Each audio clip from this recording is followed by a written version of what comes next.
صبر تو ایسے کرنا ہے کہ دوسرا بندہ اپنی پریشانی بھول جائے.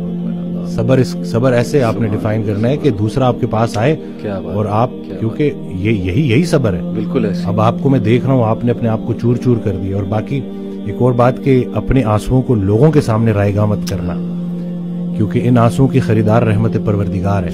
تو ان کے سامنے بہاؤ اور پھر دیکھو کہ کیا ہوتا ہے. اور باقی ایک کویسچن بہت سارے لوگ نا مجھ سے کرتے ہیں, ہمیں لگتا ہے کہ ہمارے بعد ہمارے بیوی بچوں کا کیا ہوگا. تو میں یہ کہتا ہوں کہ جو انسان یہ سوچتا ہے کہ اس کے مرنے کے بعد اس کی بیوی بچوں کا کیا ہوگا, اس کا ایمان نامکمل ہے. اس نے پالنے والے کی پالنے والی صفت پہ ایمان ہی نہیں لایا. جن کے لیے پوری کائنات بنائی ان کو یتیمی اور غریبی سے گزارا, ان کو ماں باپ نہیں دیے, آپ کو دے دیے. ہم شکر کے مقام کو گلے میں کنورٹ کر دیتے ہیں. صحت بھی ہے, زندگی بھی ہے, اور کب تک ہے کوئی نہیں جانتا, اور جب تک ہے وہ کوئی چینج نہیں کر سکتا. تو پھر ابھی کیوں پریشانی لیتے ہیں.